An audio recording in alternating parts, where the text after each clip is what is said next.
Bonjour, hello, and welcome to the Rosbiff Rugby Podcast, your one-stop shop for all things French rugby. Bit of top 14, Pro de National, the French national team, the European Cups, the Champions Cup, Challenge Cup, and of course the town cities, bars, restaurants, food, cuisine, wine, fans, everything that makes the French rugby experience so magnificent. I'm joined bright and early as ever by Rob. Rob, Champions Cup quarterfinals are over. How are you feeling? I'm just relieved to have you back, Richard. To be honest, that was quite tough last week, having to not only having to record by myself, kind of just a monologue, but also having to then listen to it while I edited it and listening to as much as I love the sound of my own voice. That was quite excruciating. So it was quite nice to receive at least one comment about the fact that I shouted out Narbonne, but not but. So at least for someone, it brightened their day. But yeah, just glad to have you back and we can do a proper podcast as normal compared to me just rattling on. And the big question is, how was no spoilers, please, but how was the big hungry caterpillar live this Oh, weekend? unbelievable, I know there'll unbelievable. be people out there that no spoilers for what happens at the end, but good. Well, it was excellent. Yeah, we took my niece to the Hungry Caterpillar live at Bristol Old Vic. And look, How there's a long lot. is the hungry caterpillar live? Well, here's the thing, Rob. Okay, so it was a Hungry Caterpillar and other stories, which is very much in the small Uh, print, which is fine. You know, you've got to kind of pad out's a bit unfair, but you want a little bit of that value for your ticket. And there was a lot of talk this weekend about the Colosseum, the febrile atmosphere in places like the Mayol. We've spoken about the Marcel Michelin, the Stade de la Rabine being tricky places to go. But my Chaban goodness Delmas. me, if you're not the Hungry Caterpillar at the Old Vic, the crowd were baying for blood. The Oh two-year-olds in wow. the crowd were so essentially, it's a bit like when you go and see a gig and the headline act is getting pushed back and back and back, and the crowd were incensed by the lack of Hungry Caterpillar. Um, our niece must have asked about 25 times in the three shows before it, which are all is it Eric Carle, the author of the Hungry I don't know. Caterpillar? They were all other iterations of Are you those saying he's a stories. one-hit wonder, is he? Well, I don't know. I think he's a one-hit wonder, but you need to give the crowd something before that because yeah, I'm telling you right now that Toulouse team would not have won at Bristol Old Vic against the Hungry Caterpillar. Yeah. Such was the atmosphere, but it was good fun nonetheless. Well, talking of three pretty average stories before one classic, how about that for a link? This Beautiful. weekend of Champions Cup rugby was pretty much that. It was. I always say this is my favourite rugby weekend of the year because it's historically eight sides going right at it, four titanic contests, and it was pretty underwhelming until that final one on Sunday afternoon, a Sunday afternoon with two heavyweights of French and European rugby going at it right to the end in a that was a proper game, that It was wasn't good, it? wasn't it? It was a lot It of was fun. really good. Yeah, it had all of those. Yeah, we've kind of I think we're building a bit of a like cliches ingredient list for Heineken Cup classics, and one is two old big hitters. Two is a commentator that we all that's familiar on the ear and harks back Yeah. to a former glory.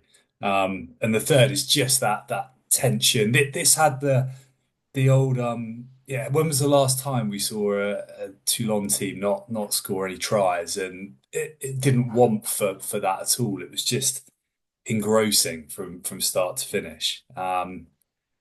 Yeah, what were your, I guess, what were your kind of immediate thoughts on it? Because it was quite it wasn't, and it was great for this, but it maybe wasn't the show of expressive rugby that we might have seen in, on a dry day or in the top 14. But what it lacked in that, it certainly made up for in just sheer grunt and tension. I think Miles Harrison summed it up really nicely. About kind of 50 minutes in, he said we could watch this game, we could all watch this game tomorrow, and we would see completely different things. It kind of felt like there was just so much going on that the little intricacies, I think we could get completely different reads of the game. So I'm intrigued to hear what you think. But my main thing is I think the penalty at the end is harsh. I think Yeah, he doesn't let him up, and I think it's a penalty against Malia because he never releases Villiers. yeah, I'm kind of with you on that. I don't want to go too much into the refereeing, but I think you might be right. I really felt for Villiers because I thought Oh he had a God, yeah. fantastic game. Um, and it's funny, isn't it? The way like a mistake like that changes the complexion of so many things. Obviously, the result being one, but um, the kick from Saito is maybe it was planned to put up a big over kicked one and hope someone dropped it, but he's missed his spot by about 20 yards. And He needs if yeah. that's his tactic, he needs to get himself into pro day. It happens the whole time. um, yeah, and I mean, he boxed hit quite well before that, but it's just funny, isn't it, how that then becomes like a moment of great thinking rather than a bit of a mistake. But yeah, I look, it kind was of thought about 65, 70 minutes. I was like, this is being decided by a mistake. You just know it is. It hmm, was around the time of the penalty that he missed from like wide out after the Gigashvili penalty the scrum time, and I was like, that's not the mistake that's going to sway yeah, this game. There is going to be a glaring mistake for someone that is going to cost them this, and you kind of felt that that's probably going to be a Toulon player just because Toulouse generally don't make too many mistakes. I know they weren't perfect, but yeah, yeah, it kind of felt like his the longer it went on, it felt a lot more like it was going to be Toulouse. Well, yeah. certainly that last 10 minutes, just because of the kind of champion qualities, I guess, that we've seen, and Toulon are not quite there, I don't think. Yeah, for me, I really think Toulouse were deserved winners, Yeah, as well as Toulon played in parts. And I think they had a pretty clear plan. Jaminet off the tee was immaculate, wasn't he? Which in itself is, you know, the sort of thing that wins you these big games, and they certainly wouldn't have been undeserved winners. But I felt Toulouse throughout played with a little bit more ambition in tricky conditions. I think they were a little bit more varied in their kind of territory and keeping ball in hand, albeit at times it probably there was a period in the first half in particular where the conditions were tricky, right? But they they kind of shot themselves in the foot both with some of their their handling and I think their decision making at the breakdown at time they gave away some really soft like back-to-back penalties which kind of let Toulon off the hook. And I think fundamentally as well is that obviously he didn't last the full distance, and nor would he, but they had by far and away the outstanding difference maker on the pitch in Manny Meafu, who in yeah, that he was first brilliant. half in particular was just, I mean, we speak about him quite a lot, and I think I wouldn't say I've thought the jury's out, but I think sometimes there have been games that his impact has hasn't been a huge amount more than a couple of big hits and Yeah. turnover. Whereas I thought he was his carrying was immense, his offloading was immense, but also he's just hit that kind. He's got that like, or at least in this game, that sort of sense of timing and being in the right place and being able to not just getting the ball away out of contact, but getting it away like at the right time, if that makes sense. Just holding on for a split second longer to bring a runner on. Um, and that was evidenced obviously by in the growl try that was disallowed and the penalty just before half time, which I think was actually really important, came from Yeah. him kind of getting over the gain line and getting the ball away. As much as there, I thought Toulon were got away with a little bit of the breakdown, but I thought was it Villiers there who seemed to have a pretty Oh, perfect that jackal. was harsh. Yeah. Was like, oh, Yeah. That is tricky. So yeah, Um, brilliant, amazing game. I thought Toulouse decent value for it in the end, um, but yeah, that's not always how it works out, and I don't think you could have begrudged Toulon on this one. I thought it was just on Miafu. I thought you're right. It's kind of I thought it was like a sharpness and an energy to him that was Yeah, not always there. Like he looked really sharp, and it's kind of like a pouncing at the right opportunity, like in defense and at the breakdown or whatever. He was kind of get it his timing, I guess you put it yeah, as you would say. Like I just noticed that it was kind of key interventions, and he was just the ball was probably exposed for a short amount of time, and yeah, there's and he just pounces. I thought he was, yeah, he was definitely the best player. There was just that I've just reminded myself. There was a bit, I think it's before the Marchand non-try, where Toulouse go for the driving maul, and I think it's like somehow Toulon repel it, and I think it's just Big Brian Alanoisi like in the it's him and Priso just in the middle, like somehow stopping that maul, which when you consider some of the players they're up against, is a fair old effort. So it is like it was fascinating because Toulon do have an enormous pack, and they were very much the better side at scrum time through like for the majority of it. And they kind of their line out wasn't fantastic. What did you make of what did you make of Ribbons's performance? Because yeah. we've Interesting. given him a big shout out recently a lot. Yeah, it's interesting. Just on the Scrum stuff as well. I thought the Scrum was interesting because I in the first half when it was Priso up against Aldegheri by, or it was probably more on by side. I actually thought Toulouse held up pretty well in the pre-game. Bernard I was about to say Bernard Flatman. Bernard Jackman spoke quite a lot about Becca Gigashvili, and I think he brought him in from Grenoble to Chambéry. So sorry, the other way around from Chambéry to Grenoble, but he's obviously gone on to great things Yeah, at Toulon. But obviously he knew him, and therefore it made for quite a nice story. But yeah, he highlighted that Bai maybe isn't the biggest scrummager. Actually, I think he held up pretty well in the first half without any dominance. And then it was Gross on Merkler was doing a bit of a job, wasn't he, in the second yeah. half, and looking bloody good while he did it. But on Ribbons, yeah, I mean, I thought, Gigashvili mysteriously comes back on at like yes, 65 minutes. I saw that. I was like, Setiano basically gets like 15 minutes of game time, and there's no injury or anything. It's yeah. yeah, I was really You see surprised by that a that. little bit. You do see a little bit of that in there was one last week. I can't remember with it A little specifically who it was.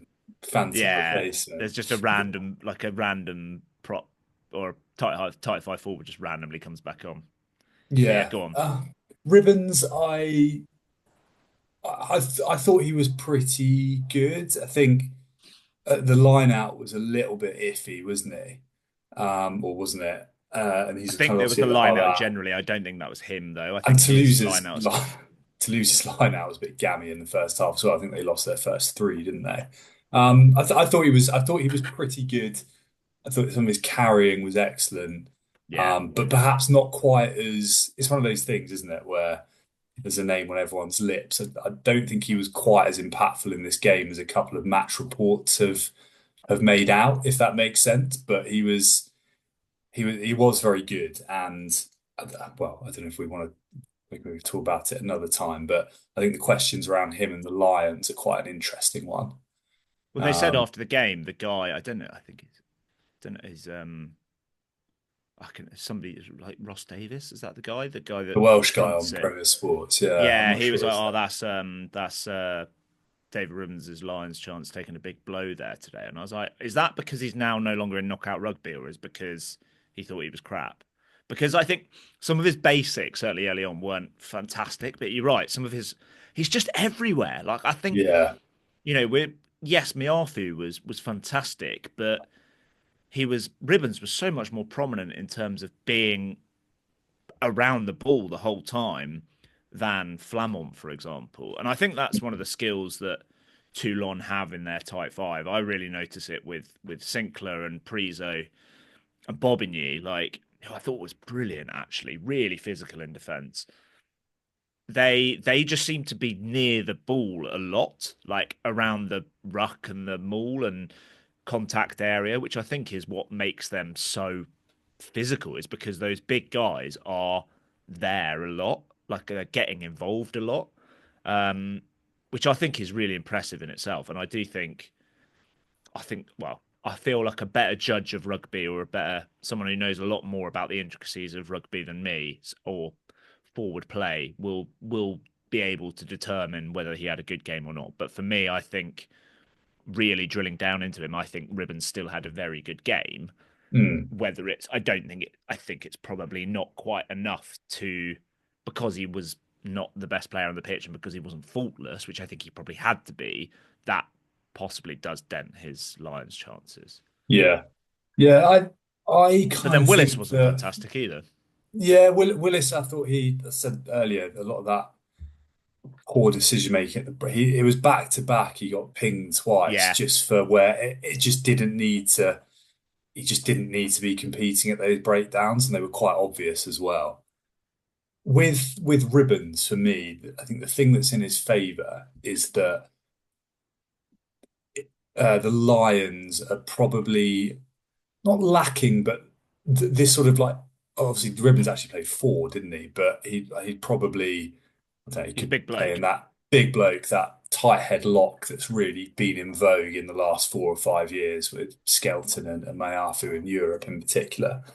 And I guess the equivalents potentially for the Lions are George Martin and Joe McCarthy are the two that stand out as the big, heavy kind of carriers. And I Because mean, I love George. Cummins will still be injured, Yeah, and and he'd be the other one because he's so good in the tight, like in the maul stuff.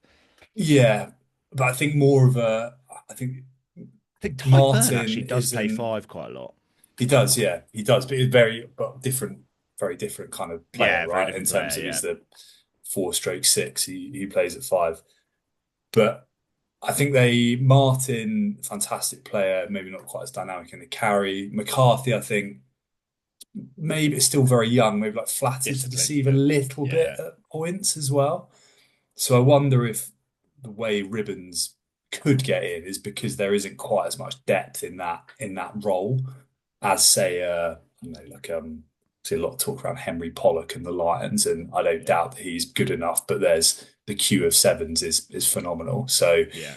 but yeah, I mean he's having a remarkable time of it. And I think with Ribbons, a He's a final far comment from superior player than, say, a James Ryan, yeah, yeah, I think so. I think so. And he, for who could well me, end up going. yeah, yeah, absolutely. But Ribbons for me, there's obviously a lot of English guys in France now, and there's a lot of talk around some of them being back at, would you pick them in the England side? What would that combined 15 look like of England of France-based English players?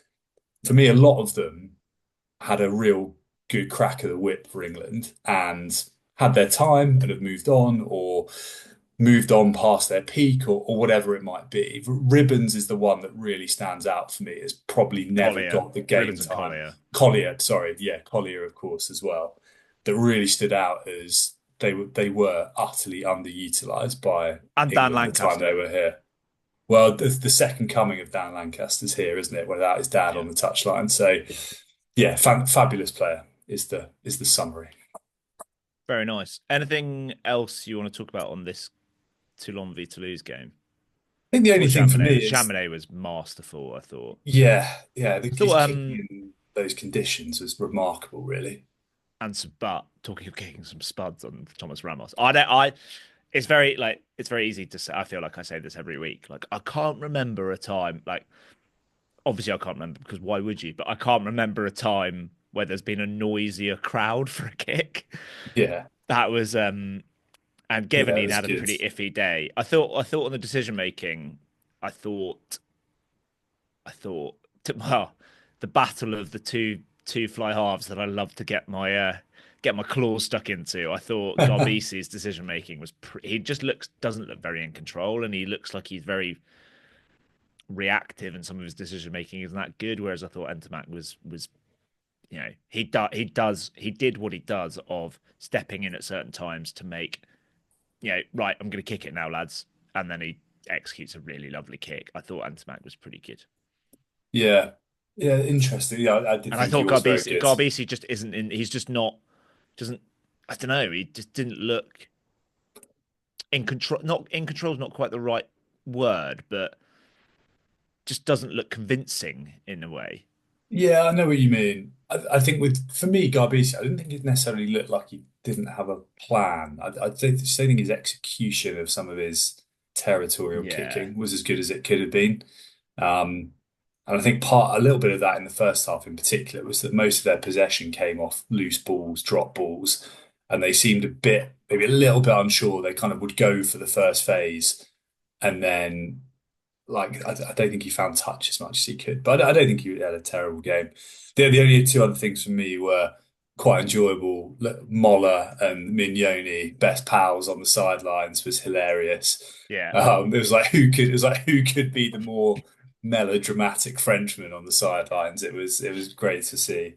And then just on Ramos, he was in tears at the Yeah. post-game interview after the kick. It obviously which is not, I mean, the bloke's human. Of course, I don't doubt he's an emotional guy, but generally, what that emotion you see is a kind of like stubborn looking, Bit of a dickhead. borderline, bit arrogant, and yeah, it was quite something to see that. So, but what an amazing kick under pressure, and the little one hand to the air celebration was class as well.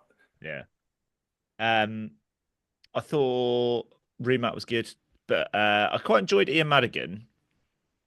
And oh yeah, the other thing was, it sounds like it wasn't ever going to go to kicks. Um, like That at because the of end. tries. Was it Yeah, I think so. But I was like, like the old there's some boundary serious. count back? Yeah. Oh well, best way to decide a win, isn't it? Um, Toulouse would have had Ramos, Kinghorn, Malia, Ntamack as their first four. Their fifth, I don't know who it would have been. My money would have been on their other fly half, Thibaut Flamand. I reckon Malvac is Nice. stepping up and absolutely nailing one from the touchline, though, isn't he? Like, Like wrong foot. yeah. But Toulon would have also had Jaminet, Saran, Garbisi. I reckon Sanzel's probably done some kicking in his time. And then they're looking a bit. Then it's like Villiers, Dreyan. Mm, There weren't any forwards that I thought, they could do it. Not with yeah. Sinks injured. I reckon Sinclair could have had a go. Jean-Baptiste Gross just Jean-Baptiste step. Gross, 100%. I would love to see some kicks. I really hope if the inevitable final between them and Leinster comes down to kicks, and it's just and they don't have anyone other than I hope it's like James Lowe like hits the corner flag or something like. All right. Um, I think the that's two. semi-final is going to be up against Bordeaux. I've got some strong views Yeah. about this game, and it's not really about the game. As It, in the Munster match. yeah, Yeah. I mean, Munster, ridiculously tough assignment to go away twice in a week and little bit run out of puff. My very basic thoughts on this were it sort of get the full spectrum of Bordeaux excellence and ability to shoot themselves in the foot was fully on display, and that's pretty much my notes. But I'll let you come off the long run, Rob. it was all about Bordeaux, or should we call them Bordeaux Begley, as they were referred to throughout by Royal Nugent. That was riled me up. Pardon the pun. Um, just the pretty much coverage was all like, it was cliche central. Like it was, Bordeaux play loose. Don't want to kick loose. Don't want to kick long to them.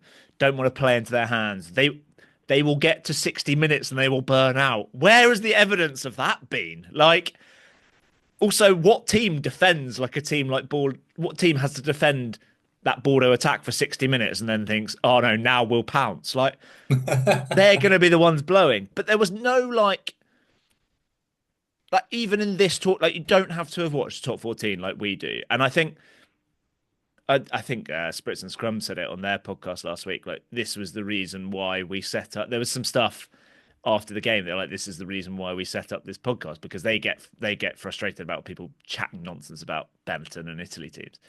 And that's part of the reason why we set up this, because some of the crap that gets like no one seems to know anything. That's why I thought Ian Madigan was actually quite good on in the Toulon game, but like it was none of it. You could have even watched this tournament and know that they are quite fragile at scrum time, because Leicester did it to them. And actually, somehow there was a stat that they had the best line out in the competition at 93%, which shows how little they've been tested in this competition. Because anyone that watches top 14 will know that Bordeaux's line out is an absolute shambles. And actually, it was pretty good in this game. Well, certainly while Lamotte was on. But like Munster's big thing that they could have gone for was line out and scrum. And the first scrum of the game, they are like Bordeaux are going backwards, and it's like, oh, that's a bit of a surprise. And it's like, no, it's not. They're so flaky at scrum time. And it was actually Bernard Jackman after Toulouse game was like, I think the tight five of Toulouse are just going to have a bit too much for Bordeaux. It's like, finally, someone's watched some Bordeaux games. Like, yeah, it's just like, I don't know. It's more just like, oh, this is how it's all about not trying to get blown away by Bordeaux. It's like, well, actually, no, you've got to go out and win the game. How do you win the game? Well, they've got weaknesses that isn't they're a bit loose. It's actual fundamental weaknesses in their game. Their breakdown work is largely based around their tight five and guys like Tameifuna and Poiré. If you've got a back row and guys like Ty Burn, they might be able to get to breakdown quicker. That was another area that they could have spoken about. And ultimately, it all counted for nothing because Munster absolutely fucked it at line-out time and were just pretty dreadful for large amounts of the game. And Bordeaux had them at arm's length. And Nico Amashakele decided to pluck a penalty try out of nowhere just to make it interesting. That was quite right. That is one of the most... That is ridiculous. That is absolutely... like, because it's not like... I think they said it's not like it's Louis Bielbiaré. Like, you've got 13... I don't know much about Tom Farrell. I don't know if he's quick. Maybe he's rapid. But the covering defender is Mathieu Jalibert, who is rapid. So, yeah. Anyway, I'm glad I got that off my chest. Watch some games, pundits, please. And if you don't, listen to this podcast and we'll tell you what to listen. I did some lovely videos for TikTok. At Rosbeast Rugby on TikTok. It's only 2 minutes of your time. Call to arms is out. Yeah, it was. I know what you mean. I didn't see any of the pre-match. In fact, I haven't seen any of the pre-match of any of the tournament apart from the Toulon Toulouse game for about 15 minutes. So there was a point when all four quarterfinals had happened, and all I had seen was the Leinster game, so not involving a French side, the build up to the Bordeaux game, and about the first 5 minutes of the Bordeaux game. That was kind of where I was at. So that was kind of where my time in my weekend was basically the Bordeaux build-up game, build-up to the game. So, yeah. So I was particularly paying some real attention to that pre-match for the Bordeaux game. It should make for we'll obviously we're a little while away, but it should make for a pretty amazing occasion, the semi-final. The on the sort of mini, because there was a bit of a mini Bordeaux implosion towards the end, wasn't there? There was like a 5 minutes of madness. The Cazo second yellow cracked me up, like just grabbing a lad round like the collar when you're already on a yellow card to get red carded was amazing. And actually there was a 2-minute period there where you're like, they could concede 2 late tries, and as it happened, they went up the other end with Maxime Lucu, very defiant, wasn't he? That was amazing brilliant. Cover tackle. The cover tackle. I can't remember who it was on, but it was Abrahams. It was class. There was quite rightly man of the match. The on Cyril Cazo, that was his 200th game for Bordeaux, which I was like, that's remarkable. This was really, really aging, really humbling, because I was like, hey, I feel like he's still pretty young, and I looked him up, so 1995, yeah, he's way younger than us. And I was like, oh my God, he's 30. Like, it's like, yes, he is a lot younger than us, but shit, he's 30. He's also just signed a 3-year extension, I think I saw yesterday. So celebrating semi-finals with, will he get like a 1-game ban, 2 yellow cards? I don't know. Different offences. It feels quite harsh. Yeah, possibly. I don't know. Um, cool. And then a final Just word. one final thing on that. I was worried he wasn't going to get there, but Louis Bielbiarré, do you know when he last didn't score in a game?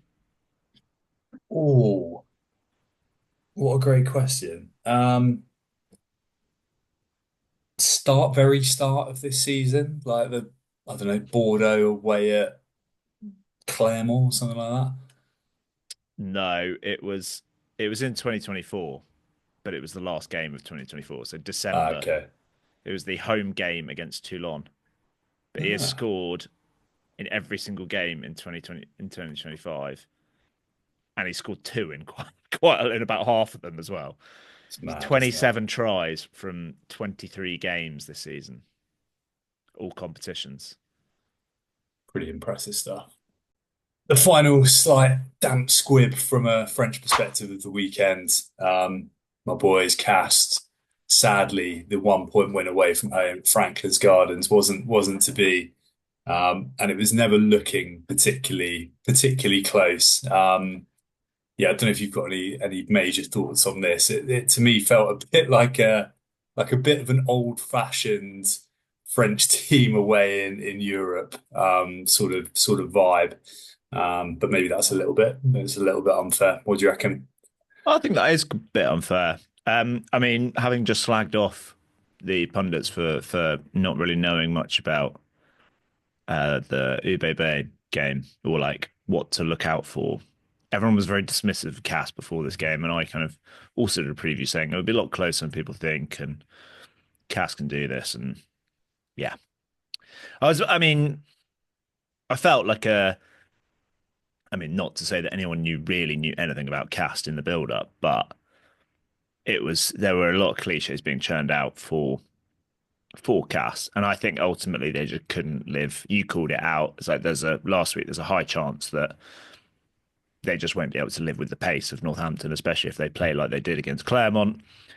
And ultimately, that was what it was. I thought they just couldn't, as much as they defended, and they defended brilliantly at times. Yeah, they did. There was just each attack. It was God, that's good defense, and then there's only so many times you can scramble and have players making amazing cover tackles or big hits, and there's only so many times you can do that with the pace that they were playing at, and it was just to kind of when the dam is going to break at some Yeah, point on basically every attack. It wasn't like as much as a 51-point score line is kind of like, oh, they were blown away. Well, they were, but it wasn't like, first phase kind of attacking moves that just tear them to shreds, or it wasn't, coughing up possession or defense optional or whatever people want to call it. It was actually just Northampton playing really, really bloody well, and Cast not being able to get their game plan into the game because they just couldn't. They didn't. yeah, They couldn't get their feet into the game, and I think the fact their timing on the scrum, like the how many times they get done for early engagement, and it's a killer, that wasn't really it? would have helped them. Like it was such an easy out for Northampton and let them off the hook a few times. And a few times they did get that scrum going when it was Collier versus Yogan, they were good and they did get penalties and stuff like that. It was just, yeah, it was a shame for Yeah, Cast. yeah. I think that was the one. Northampton are obviously they've struggled a bit in the Premiership and they've had injuries and sometimes struggled to get their full team out. But like when they are all there, it's an outstanding side and they were some of their attacking play in this was magnificent. They've also got guys who are in such rich veins of form as well at the moment with like Tommy Freeman's looking kind of nigh on untouchable at points. The the thing for me that did disappoint a little bit was I mean, there's a bit of talk about cast discipline in this and a few little like shoulder charges and little shots going in. None of why I don't think it was quite as bad as some people were making out. It was a little bit petulant, but I don't think there was anything wild in there. Although I do think the decision, once it was given a penalty, the cover tackle from Badger on I can't remember the guy's name. Is it the Australian lad in the back row for Kemeny, yeah. Kemeny? That's it. I feel like a As yellow soon as card, no penalty try would have been the right call there. I don't really, but I don't really see how it's not a penalty try because he's there. Like Yeah, if the foul doesn't take place, I didn't think it was a red. I thought it was like a desperation tackle rather than anything like reckless. But sorry, going back to the one thing that I did think was disappointing was their discipline around the scrum yeah, because it would have been a massive weapon, and you just saw. I think it was well, one there weren't. I don't think there were that many scrums, no, which didn't help them. But the first scrum in particular, like they're running through it basically, and there's no doubt they've got the nudge or will have the nudge. But then to think in the first half they conceded a free kick and then a couple of back-to-back penalties, as you say, just for like pre-engaging and or the whatever it's called, the break foot and things like that. And you're like, that is such, as you say, such an easy out for arguably the one thing that's your big differentiator over yeah, Northampton. And look, would that have made a huge difference? I don't know, but if you can string together some scrum penalties, guys are going to the bin, you're in the right parts of the pitch. It was yeah, I don't know. It felt from also a very brilliant and very experienced front row. yeah. Maybe they just got the wrong side of PRD, which can happen. But yeah, it was a little bit frustrating. But there we go. Well, it might have meant that they at one point would have taken the lead, which don't think ever Mm, happened. No, never happened. And had they kind of, they could have got some penalties or some territory or put Northampton under pressure, whereas it felt that first half 17-10, they've done pretty well to come out of that with yeah, that result. What can they do second half? And actually, it was just more of the same second half, and they kind of run out of path. I thought the defending from the backs was brilliant. I thought like Fernandez and Lebrun and Goodhue, some of their defense was so good. Palace as well, I thought it was pretty good. Bit of a wise old head. The only bad tackle to Moore at the oh, it was amazing, wasn't it? end. Yeah, yeah. He's like, it's my last season. I'm not skipping the like, the held aloft around the Pierre Fab because I've got a busted shoulder from Tom Yeah, Pearson. He's just yeah. like, nah, on you go, on you That go. was the Why, only isn't it? one where That's why he's played 300 whatever top 14 games. Like, knows what he's doing. Yeah, I think it was tough for Cast. I think they just couldn't live with them, and it was a shame. I was really, really invested in of all the games that I was kind of worried about seeing the score of. That I was kind of really didn't want to see the score of. It was that game, just in case there had been some yeah, heroic Cast victory, because I felt so invested. Like I didn't no, like if I'd me. had a spoiler on the Toulouse game, I wouldn't have been that bothered. And certainly the Ube Bay one, like, yeah, if Munster had won, it would have been a shock, but I would have been like, fine. But like the Cast one was the one I was like, I just don't want to know the score for this one because it could be amazing. And it was, yeah, a Yeah. bit disappointing. Final question on this one. Has Louis Lebrun ended Henry Pollock's Lions' hopes with that hit in the first half? That was not, I could not believe what I was watching. It I was so mean, funny. probably not because he was amazing for the rest of the game. Also, just on him, like, I've been a big fan of his or championing his cause for the Lions for a long time now. I think I can say that. But there's a lot of chat about him about, you know, you love him if he's on your side and you hate him if he's not. And this was the first game where I felt like I wasn't on his side because when he came on against Leicester, Leicester were miles up, so it didn't really matter. But I was like, God, he's a pain in the arse, isn't he? Yeah. Like Yeah. I I didn't, really wish when he put the ball down for that second one, I really wish it had been like if Shamey wasn't playing, but Van der Berg, Van, like, Van, or Maravat is like charging, or Papali is like charging towards him and just flattens him. It's like, oh, sorry, mate, should have put it down quicker. They did, Kathangi's had a few reds, hasn't he, this year? He would have yeah, been good value for it. they did also that showed a bit of impact. The four injuries that they had in the second row, as good as Yeah. Maravat's good. I thought he was pretty good. Nakarawa wasn't as amazing as he was last week, partly because they they barely got him into the game. If they'd had Van der Berg and maybe a Jadreziak, but I think Van der Berg and Nakarawa with Marabat off the bench would have been really quite formidable. Yeah, But a bit of a shame. there we go.